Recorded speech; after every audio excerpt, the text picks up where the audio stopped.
Thank you for joining us for this strategic webinar and taking part in the Technical, Environmental, Vocational Education and Training Reform.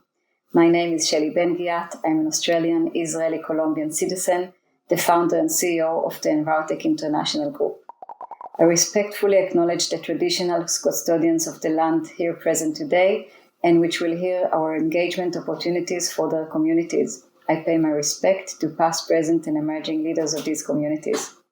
The purpose of this webinar is to engage you in supporting the listing of environmental management, sustainability, marine and land conservation and restoration as critical priority vocational occupations, and leading a long-awaited environmental reform in the vocational education and training VET sector.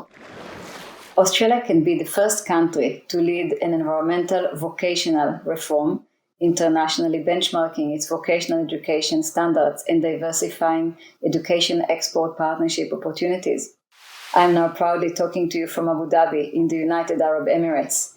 I have been here in the last 3 months leading negotiations for the promising holistic vocational marine and environmental reform as part of new economic sustainable diversification in the Middle East in times of peace. In the UAE, similarly to many other countries, the vocational education and training sector is substantially less developed than the Australian extensive framework. The Australian VET sector is used as a benchmark internationally, and we have seen the success of this outreach in some of the countries we work in, such as the Philippines, and in the UAE with the establishment of the Maritime VET framework. This means that Australia VET reform can lead international education transformation in funding strategic schemes and occupation prioritization, and the Australian industries are a big part of leading such a national and international transformation. Envirotech team is proud to be the Australian IP owners of the first vocational marine protection accreditation worldwide, and we have called you to join this webinar to discuss the next strategic steps that will result in sustainable industries emerging as leaders, converting challenges to opportunities. The Marine Protection VET Frameworks was accredited in Australia in 2018, the cumulative of 3 years of educational research, development, international collaboration, and extensive industry consultation in Australian offshore. We work with offshore coastal communities who protect prestigious environmental ecosystems in the Philippines, Honduras, and especially from Israel. You will soon hear Professor Nadav Sesar from Israel, that is a marine pioneer in the VET Marine accreditation. He will speak in this webinar about the blue economy and international economic extensive opportunities that can lead from this reform. When these courses were developed, we upheld the Indigenous people of Australia at the forefront of this reform with respect, as we acknowledge their values of sustainability and environmental management as true sustainable practices. The marine protection accreditations were developed and designed to support Indigenous leader communities to help us change the marine environmental tide. I thank the Indigenous communities for keeping your identity and environmental values, and we endeavor to incorporate these values to our accreditation frameworks as permitted. We are so grateful and humbled from being selected as the last Queensland winners and Australians finalists for the Premier Export Award for Sustainability. And our marine student, Susie James, winning the VET Student of the Year for Gold Coast for her contribution to the marine environment. Thank you, Susie. We are committed to the MOU signed on 2nd February 2021 with the Abu Dhabi ports in joint venture with the Maritime Academy to deliver in Abu Dhabi the marine, environmental and technical vocational education reform connecting maritime and marine life and converting challenges to opportunities in generating blue carbon credits and rehabilitating marine sites.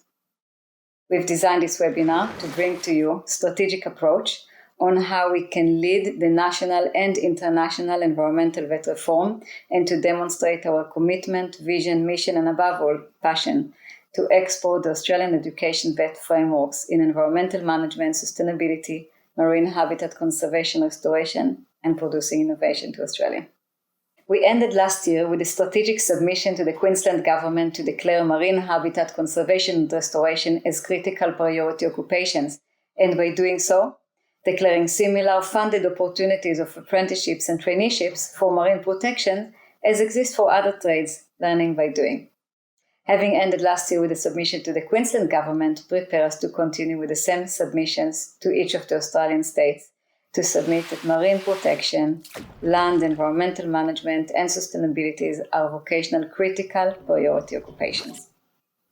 The VET reform is a mechanism to create practical employment pathways to empower youth in coastal communities and islanders to become environmental leaders and to support natural assets at the same time, especially the marine environment, such as our own Australian natural wonder that Queenslanders are custodian of, the Great Barrier Reef. The marine habitats are life support systems for nature and humans that are under great pressure. However, we can still turn the tide around if we act now and if we act strategically.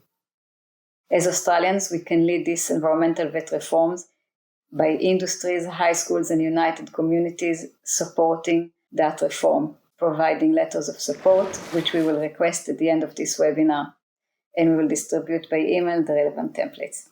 Later in the webinar, Carmel Guy, a VET consultant, will explain the financial incentives in Australia from identifying the obvious need of listing environmental protection as critical priority occupations for students, employers, and RTOs, and how this works in each state.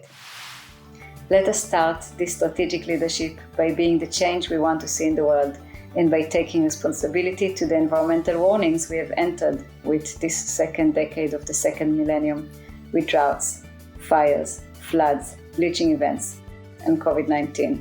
We will build bridges from high schools to universities and jobs with hands-on learning by doing. Thank you so much.